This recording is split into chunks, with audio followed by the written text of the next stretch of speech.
Tuhan Yesus, kami berdiri hari ini dengan satu pengakuan. Kami ada di sini, itu semua karena anugerah Engkau Tuhan. Terima kasih karena Engkau sudah menuntun kami melewati tahun 2025 dengan segala proses, pelajaran, dan penyertaan Engkau. Kami tahu Tuhan, itu bukan karena kuatnya kami, tapi karena kasih setiamu Tuhan. Dan kami melangkah masuk ke dalam tahun 2026. Kami gak mau Tuhan hanya berjalan dengan kebiasaan lama, tapi kami rindu berjalan dengan hati yang baru. Pagi hari ini Tuhan, tenangkan hati kami, lembutkan jiwa kami, dan biarlah Roh-Mu bekerja lebih dalam dari yang kami mengerti. Kami menyerahkan waktu ini sepenuhnya ke dalam tangan-Mu. Hanya di dalam nama Tuhan Yesus kami sudah berdoa dan mengucap syukur. Mari kita sama-sama katakan amin. Kasih tepuk tangan yang paling meriah buat Tuhan kita. Silakan duduk saudara terkasih dalam Tuhan Yesus. Ya, saya ucapkan selamat tahun baru bagi kita semua di tahun 2026 ini. Kasih tepuk tangan sekali lagi buat Tuhan kita. Ya, nama saya Kris Sukatmono, istri saya bernama Filia Yosunarto. Saya mempunyai 3 orang anak, Carola, Axelian, dan Niklaus. Dan saat ini saya melayani sebagai gembala di gereja MDC Masa Depan Cerah di Kota Bandar Lampung. Dan juga saya melayani sebagai pemimpin kesan. Tema sepanjang tahun 2026 ini gereja kita adalah mengalami Tuhan, hidup berbuah. Dan judul firman Tuhan hari ini adalah senantiasa dekat, senantiasa segar. Saya mulai dengan kata-kata begini saudara. Salah satu hal yang paling unik di dunia modern adalah kenyataan yang agak bertolak belakang. Di satu sisi, manusia saat ini hidup di zaman yang selalu terhubung. Kita selalu online, ya. Begitu bangun tidur, yang pertama dicek bukan sikat gigi, tapi handphone. Dan sebelum tidur, yang terakhir dicek adalah aku udah doa malam belum ya? Ya kan? Tapi yang dicek adalah masih ada pesan masuk gak sih di handphone aku? Dan anehnya, di balik semua koneksi itu, banyak orang berkata dengan jujur, aku kesepian. Dan ini bukan perasaan lebay atau halusinasi rohani. Ini by data saudara.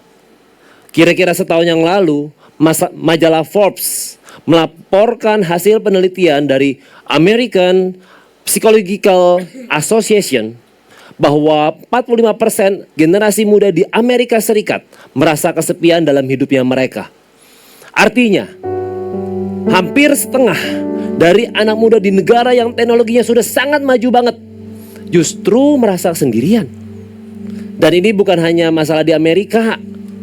Beberapa bulan lalu, harian Kompas Online juga memberitakan hasil penelitian dari WHO yang menyebutkan bahwa 35% generasi milenial di Indonesia juga merasa kesepian. Padahal kalau kita lihat, generasi ini sangat terhubung di media sosial. Followers ada, grup WhatsApp banyak sampai nggak kehitung. Ya, teman di sekolah, teman di kantor, nggak kurang-kurang. Artinya, secara sosial mereka nggak sendirian, tapi secara batin mereka kesepian. Kalau generasi muda bisa merasa seperti itu, bisa kita bayangin nggak?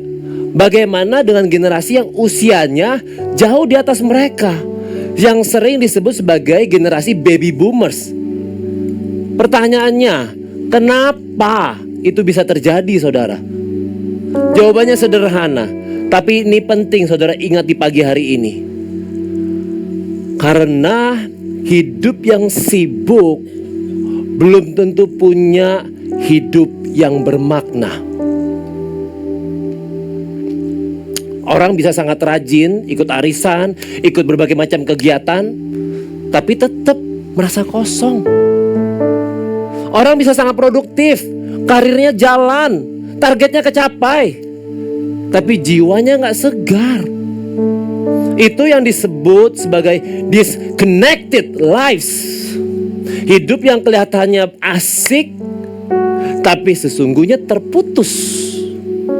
Terputus dari relasi yang dalam terhadap sesama. Dan yang paling fatal, terputus dari Tuhan, sang sumber kehidupannya manusia. Itu sebabnya saudara, 2000 tahun yang lalu Allah datang ke dunia di dalam Yesus Kristus. Tujuannya bukan untuk membangun agama, tapi memulihkan relasi manusia dengan dirinya. Karena sejak awal yang merusak relasi itu adalah dosa. Dosa, saudara, adalah pelanggaran terhadap kehendak Allah yang membawa jarak dan memutus hubungan manusia dengan Allah. Seperti yang sudah Bapak Pendeta David sampaikan di ibadah awal tahun tanggal 1 Januari yang lalu. Relasi dengan Allah melalui Kristus itu sifatnya bukan tambahan. Halo? Tapi inti, esensi, atau hakiki dalam sebuah kehidupan manusia.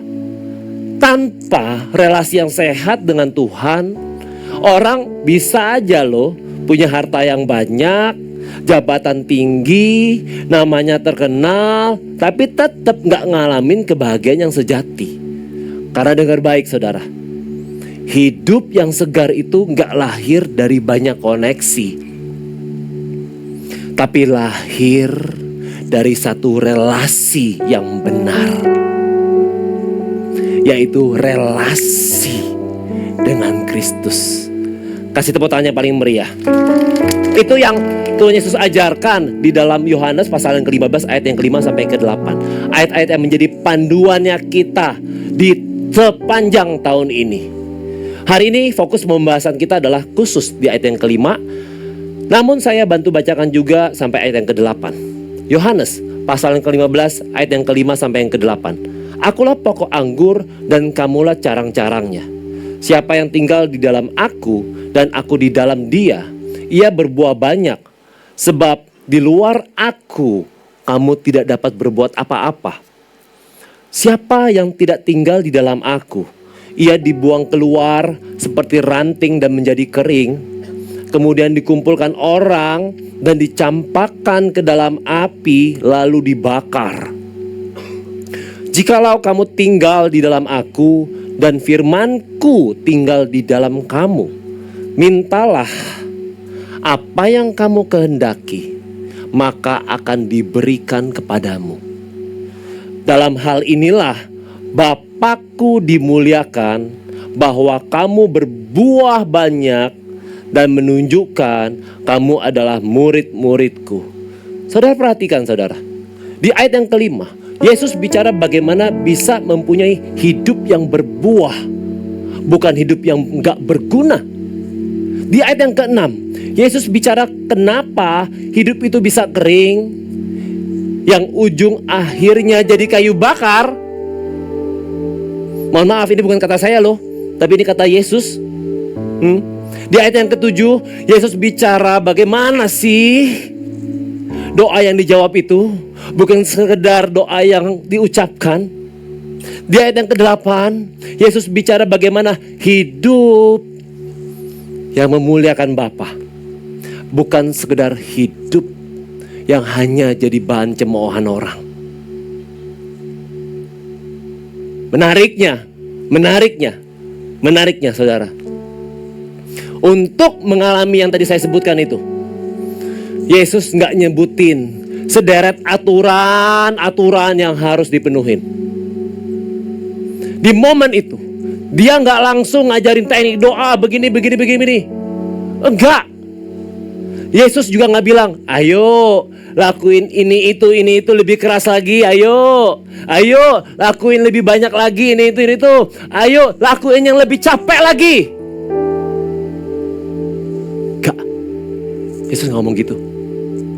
Tapi Yesus mulai dengan satu pesan yang paling dasar.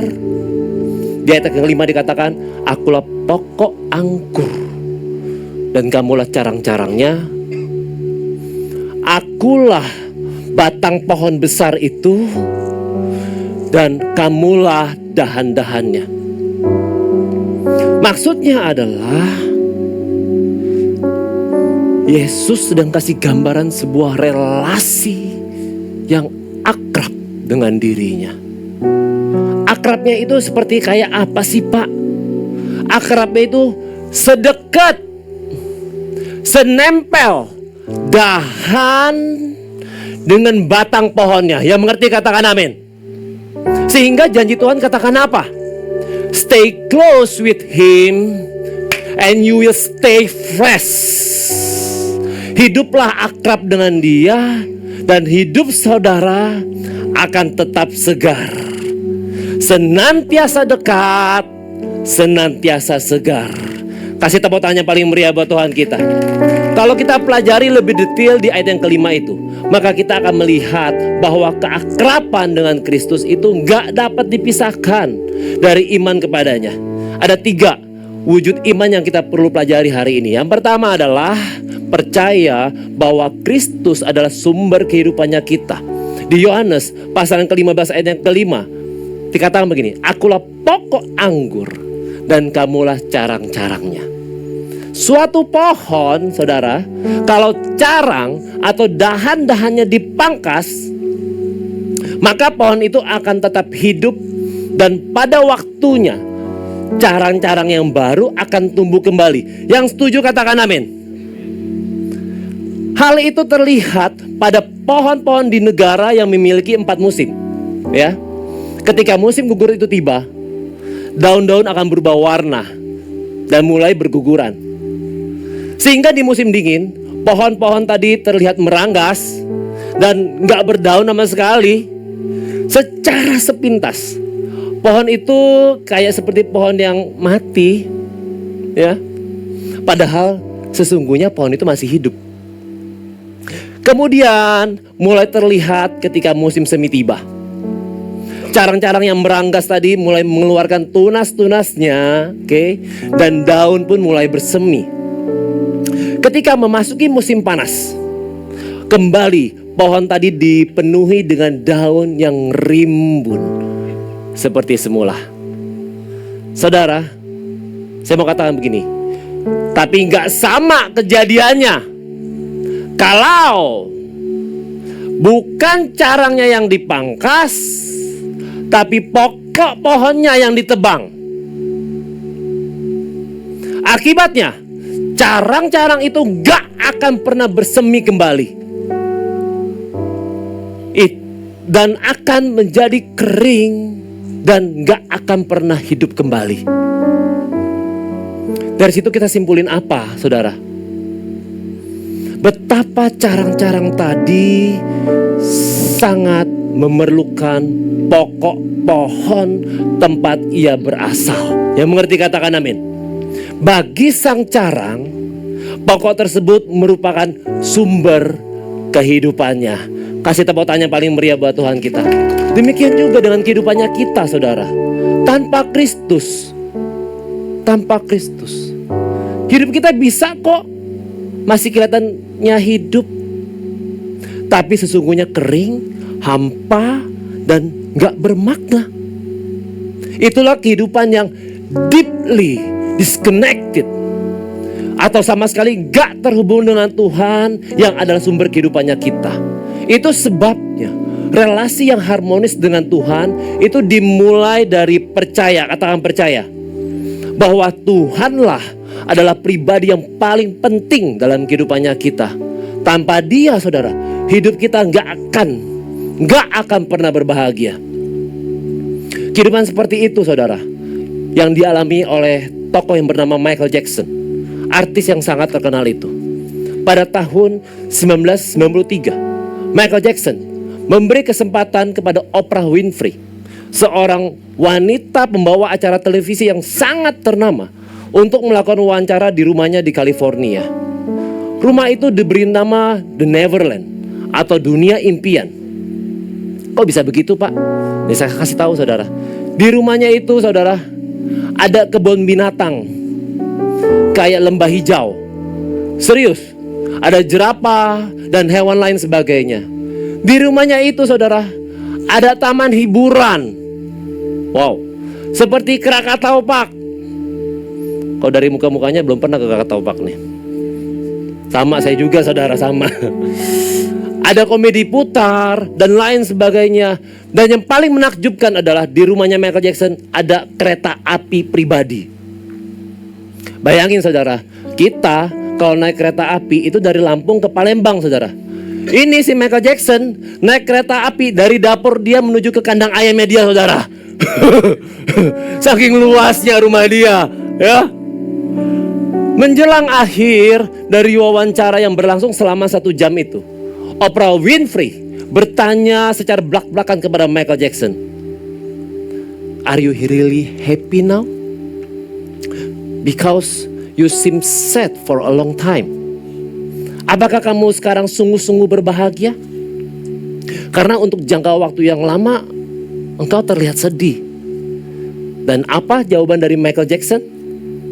"I was sad for years and years and years, but I'm happy and getting yes, I'm very happy."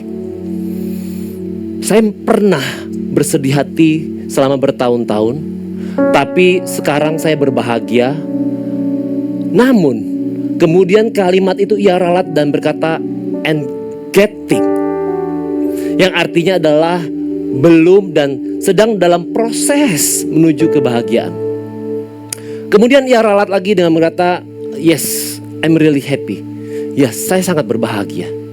Saudara, dari jawabannya itu aja saudara, sebenarnya Michael Jackson gak yakin kalau dia sungguh-sungguh mengalami kehidupan yang berbahagia dalam hidupnya. Gak lama setelah wawancara itu, Michael Jackson meninggal dunia karena overdosis dengan obat penenang yang diberikan oleh dokter pribadinya. Ternyata selama bertahun-tahun tanpa bantuan obat penenang, gak bisa tidur dia.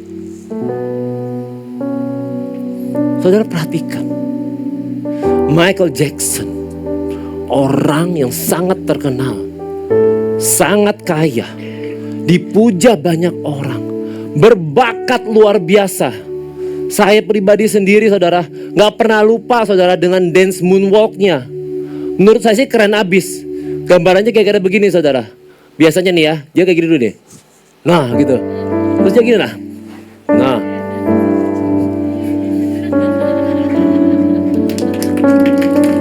Tepuk tangannya nanggung. Ini saya persiapin khotbah nih 2 jam saya latihan begini saudara. Tapi kalau mau lihat versi yang bagusnya, lihat di YouTube-nya Michael Jackson ya saudara ya. Yang barusan ini versi KW ya saudara ya. Michael Jackson juga berpengaruh besar dalam dunia musik. Ya. Tapi semua itu ternyata gak otomatis loh menghadirkan kebahagiaan sejati. Halo. Saya angkat cerita ini bukan bermaksud mencibir atau menertawakan hidupnya. Bukan. Justru saya ingin kita sama-sama jadi belajar dari pengakuan jujur seseorang yang memiliki segalanya, tapi tetap ngerasa kosong. Karena sesungguhnya, dengar baik, lebih dari ketenaran, lebih dari kekayaan, lebih dari pencapaian apapun yang saudara bisa, yang paling penting adalah relasi dengan Kristus, sang sumber kehidupannya kita. Yesus pokok dan kita adalah carang-carangnya. Kasih tepuk tangan yang paling meriah. Jadi perhatikan saudara, carang, dahan itu gak pernah loh berusaha untuk menghasilkan kehidupannya sendiri. Yang mengerti katakan amin. Carang itu gak berkeringat. Halo? Ya, dia gak sibuk rapat kerja. Dia gak sibuk kesana kemari untuk menghasilkan kehidupannya sendiri. Carang itu bisa berbuah, perhatikan, bukan karena usaha ekstranya si carang, tapi karena aliran kehidupan yang berasal dari pokok pohon yang terus mengalir kepada si carang itu. Jadi carang, dengar baik, hanya perlu satu hal. Melekat. Melekat pada pokoknya. Amin. Walaupun carang bisa sih kelihatan sangat hidup, carang bergerak karena tiupan angin, terlihat banyak daun pada carang, tapi kalau nggak melekat pada pokok, dia tetap akan kering. Tuhan sedang ingatkan kita di awal tahun 2026 ini, kita bisa kok jadi orang yang sangat sibuk. Sibuk pelayanan, sibuk kegiatan rohani, sibuk program gereja, sibuk urus keluarga, pekerjaan. Saya nggak bilang itu nggak boleh, oke? Tapi dengar baik, kesibukan nggak sama dengan kehidupan. Amin. Banyak orang alami, aku aktif, tapi aku lelah batinku. Aku layani Tuhan, tapi hatiku kering. Aku sibuk ini itu, tapi aku kehilangan yang namanya sukacita.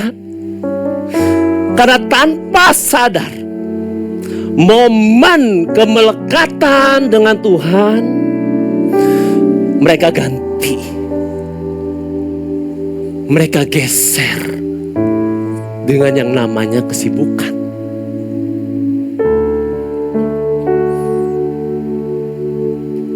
Amin.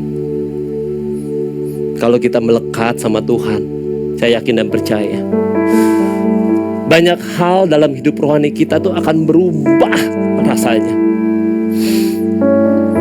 Baca firman Tuhan tuh bukan jadi beban, saudara. Bukan jadi dakwaan ke kita. Tapi kita merasa firman tuh yang menjadi makanan menumbuhkan hidup kita, saudara. Yang mengerti katakan amin.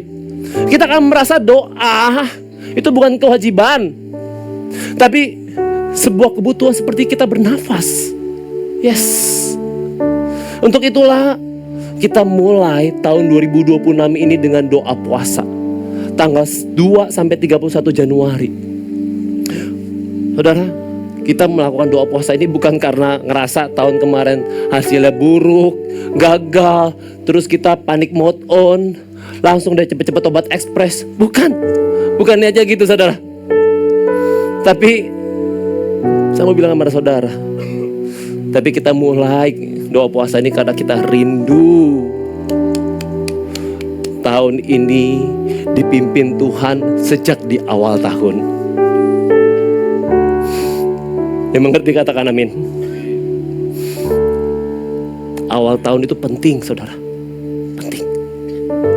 Karena apa yang kita jadikan sumber di awal biasanya menentukan arah dan daya tahannya kita sepanjang tahun. Gerakan doa puasa ini, saudara, juga bukan paksaan harus ikut full tanpa bolong sedikit pun. Nanti I absen ya sebagai gembala ya. Enggak ada yang model begitu, saudara ya. Kalau bisa puasa beberapa hari, puji Tuhan. Kalau belum kuat tiap hari juga gak apa-apa. Yang saya mau kuncinya satu, saudara. Ada kerinduan gak sih di hati ya saudara untuk melekat sama Tuhan?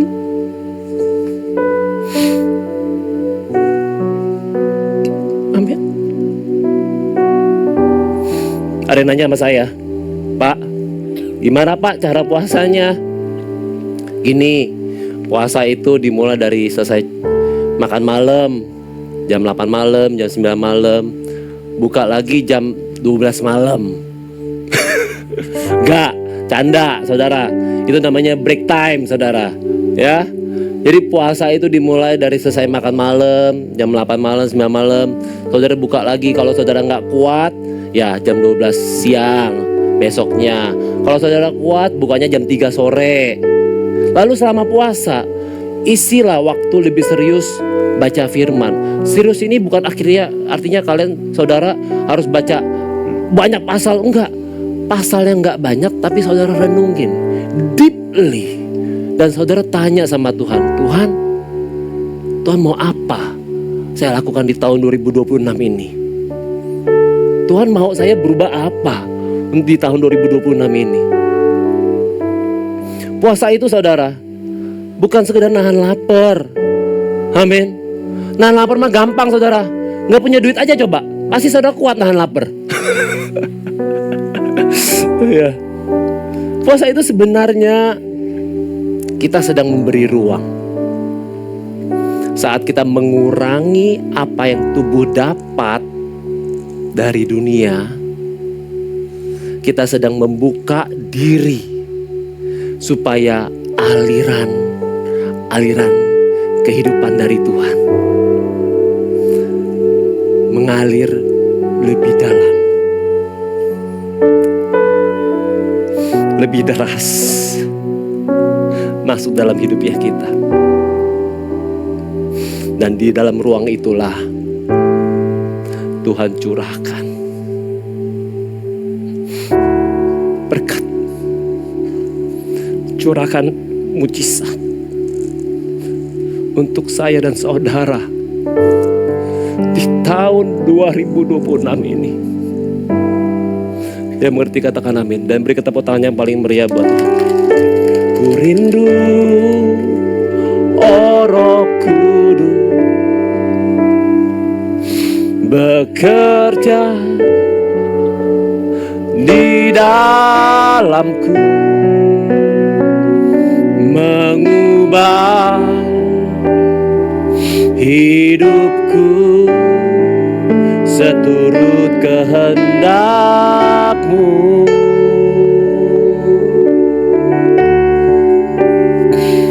Ku rindu, oh Roh Kudus, hadirlah Kau selalu tinggal di hatiku seumur hidupku. Kasih tepuk tangan yang paling meriah buat Tuhan kita. Yang kedua, wujud dari iman yang membawa kita kepada keakraban dengan Tuhan adalah percaya bahwa kita harus selalu bergantung kepada Kristus. Di Yohanes pasal yang ke-15 ayat yang ke-5, akulah pokok anggur dan kamulah carang-carangnya. Siapa yang tinggal di dalam aku dan aku di dalam dia, ia berbuah banyak, sebab di luar aku kamu tidak dapat berbuat apa-apa. Kata bergantung di sini artinya sederhana banget. Hidup kita artinya gak bisa lepas dari Kristus. Amin. Karena mengikut Kristus itu bukan soal keselamatan di masa depan aja, bukan sekedar soal surga atau neraka aja, tapi soal menjalani hidup sehari-hari. Seorang teolog yang bernama Philip Melanchthon, di dalam bukunya yang berjudul Loci Communes, yang ia tulis pada tahun 1521, ia menjelaskan 3 tingkatan iman dalam bahasa Latin yang sangat sederhana. Yang pertama, tingkatan iman yang pertama, notitia. Dia itu tahu tentang Injil. Yang kedua, assensus. Dia setuju bahwa Injil itu benar. Yang ketiga, fiducia. Dia mau berserah, bersandar, dan bergantung kepada Kristus. Nah, saudara, seringkali iman berhenti di tingkatan yang kedua. Ya, dia diberikan pengetahuan tentang Injil, dia mau. Apakah Injil itu sungguh benar? Dia setuju. Tapi kalau diminta untuk hidup bergantung, bersandar kepada Kristus, dia jawab, nanti dulu deh. Contoh ya, contoh. Apa saudara? Contoh ya. Banyak dokter tahu olahraga itu penting. Banyak dokter juga setuju olahraga itu baik. Tapi gak semua kan dokter itu rajin berolahraga. Yang mengerti katakan amin. Artinya apa? Tahu dan setuju belum dikatakan benar-benar percaya. Percaya itu baru sah, saudara. baru valid kalau dia praktekin. Yang mengerti katakan amin. Sama seperti iman dengan Kristus. Percaya kepada Yohanes pasal 15 ayat kelima, nggak cuma bilang, ya Tuhan aku percaya Tuhan sebagai sumber hidupku. Tapi dia juga percaya bahwa di luar Yesus dia nggak bisa berbuat apa-apa. Sehingga dia lebih milih hidup dengan bersandar pada Tuhan. Itu saudara yang kita sebut sebagai fidusia.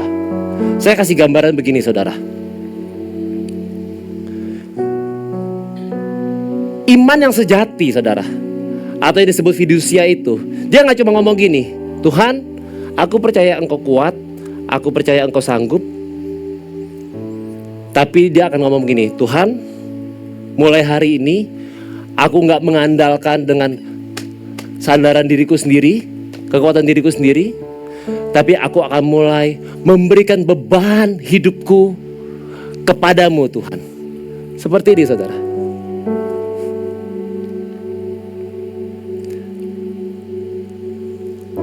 Nyender tuh enak gak sih?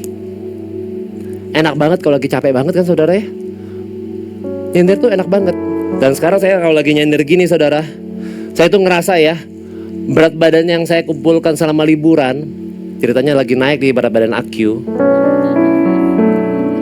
Dengan saya begini saudara, saya ngerasa berat badan saya setipis tisu. Jadi ngerasa ringan, enteng. Saya perlu ragu gak dengan senderan tempat saya ini? Saya perlu takut gak sama senderan di tempat saya ini?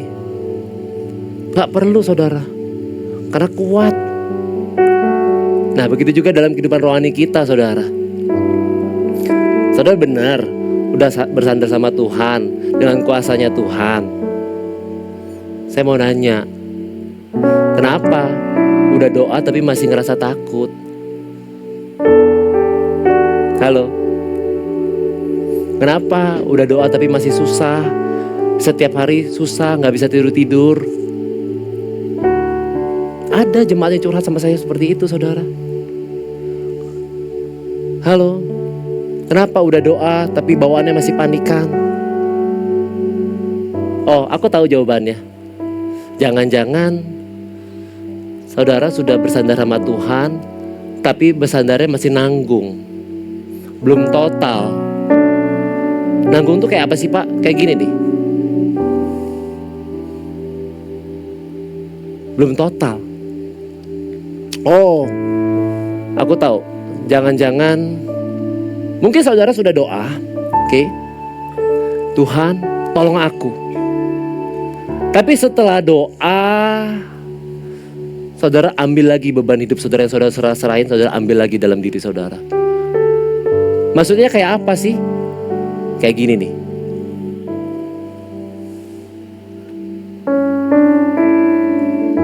Setelah doa, saudara mulai terus ngandelin kekuatan diri saudara sendiri lagi.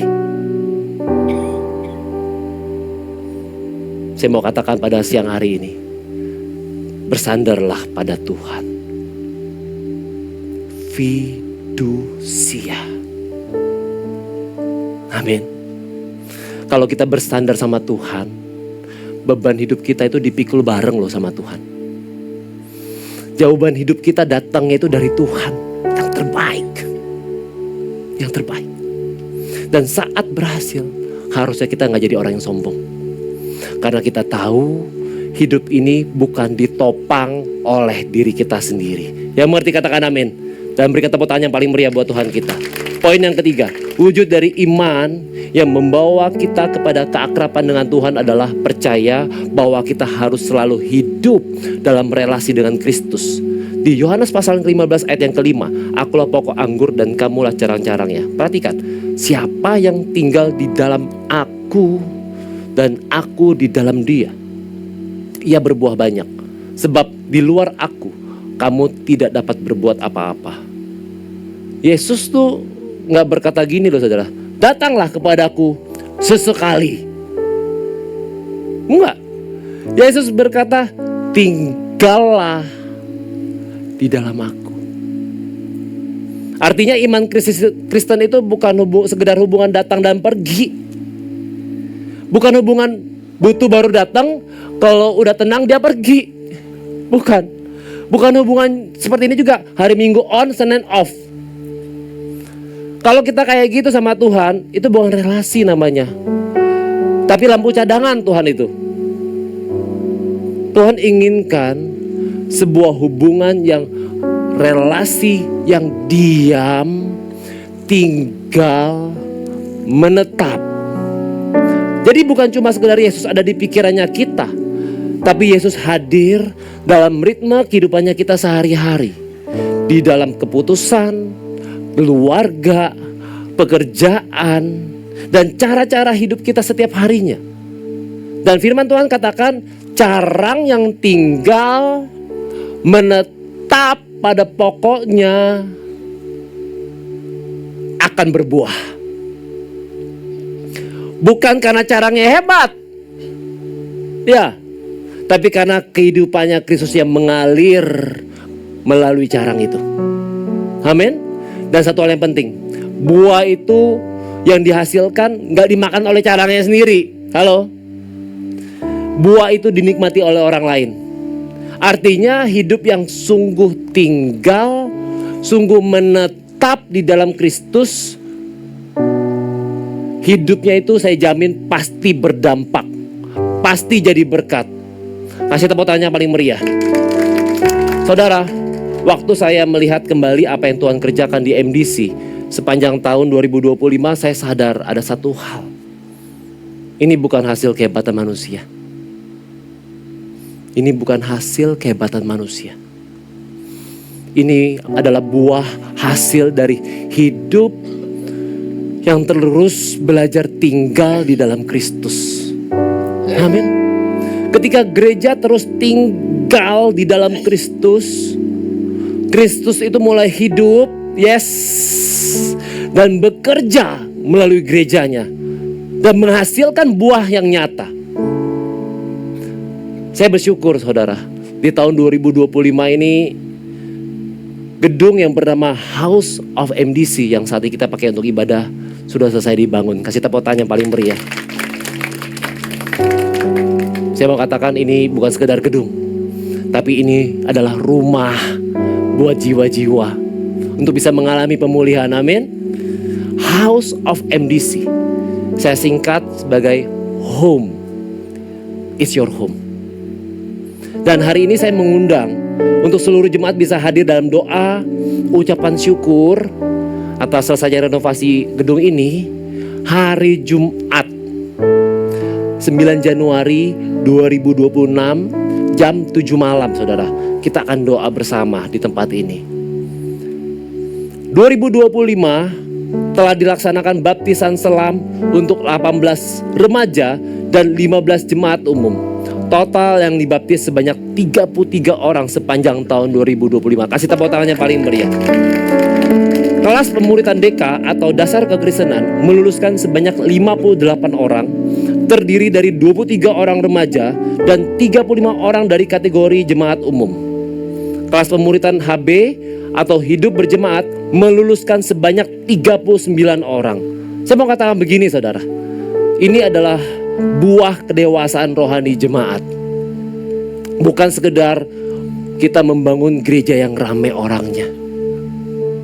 Januari atau Februari nanti kita akan buka kembali kelas DKHB.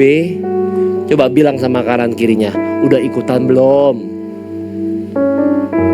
Diajak ya saudara ya. Terdapat 7 orang anak yang didedikasikan kepada Tuhan Yesus. Kalau doa penyerahan anak gak ada tepuk tangannya nih. Saya mau katakan gereja kita adalah gereja yang tidak memikirkan sekedar hari ini. Gereja kita adalah gereja yang juga memikirkan generasi-generasi mendatang. Amin.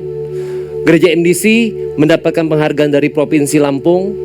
Peringkat kedua kategori menghasilkan lebih dari 500 kantong darah sepanjang tahun 2025. Ya. Dalam 1 tahun kita adakan donor darah sebanyak 4 kali. Dan setiap kita adakan donor darah, selama ini kita selalu bagikan sekitar 150 sampai 200 paket sembako gratis senilai 50.000 sampai 70.000 something saudara. Dan juga kita ada jual nasi sukacita. Apa itu nasi sukacita? Paket nasi lengkap lauk pauk yang dijual dengan harga hanya Rp5.000 saja. Dan saudara tahu saudara, dalam 30 menit biasanya itu langsung habis. Tadi ada jemaat ibadah satu bilang malahan kurang pak, kurang dari 30 menit. Ya, rencananya 31 Januari 2026 ini, saat donor darah kembali kita laksanakan, kita mau tambah satu kegiatan lagi. Kita akan lakukan jual murah, pakai banget, baju layak pakai. Dijual hanya Rp5.000 saja per piece.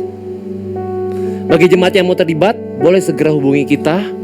Jadi masyarakat yang datang mau sumbangin darah dia lihat ada nasi sukacita, dia beli goceng, murah. Dia lihat ada baju bermerek, goceng, dia beli saudara. Ya, saya mau kasih tahu begini, gereja yang hadir itu bukan cuma bicara firman, tapi gereja hadir ada aksi mengasihi sesama. Kasih tepuk tangannya paling meriah. SOJ, Spirit of Joy Worship, band rohani gereja kita, di tahun 2025 telah merilis 8 lagu baru. Saudara yang belum subscribe, ya, yuk dukung dengan menekan tombol subscribe di akun YouTube saudara masing-masing. Saat ini sudah ada 3.840 subscriber. Kasih tepuk tangan ya. Dan SOJ sudah merilis lagu, salah satunya lagu Happy Birthday. Wah, menarik ya saudara ya. Jadi saudara boleh pakai lagu itu, yang misalnya saudara punya usaha kafe, ya saudara pasang story di sosial media, pakai aja lagu itu sebelum kenain royalti. Sekarang masih gratis, masih promo.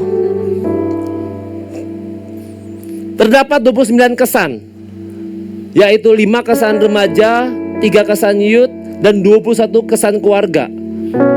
Dan total kedatangan jemaat baru selama 2025 adalah 256 orang. MDC Charity Run, event lari yang kedua, terkumpul sekitar 1.200 peserta. Dan dari kegiatan itu kita lakukan donasi juga ke Yayasan Kanker di Kota Bandar Lampung. Dan bersyukur yang terakhir, pada bulan Agustus 2025 Tuhan izinkan pembukaan ibadah di satelit Tanjung Karang. Karena saya percaya saudara, hidup yang berbuah selalu mencari ladang yang baru. Amin. Saudara, tahun 2026 ini tema kita jelas, mengalami Tuhan, hidup berbuah. Buah di tahun 2025 bukan alasan untuk kita puas, tapi tanda bahwa Tuhan pasti mampu bisa melakukan itu lebih lagi. Pertanyaannya sekarang bukan gereja bisa berbuah apa di 2026. Bukan itu.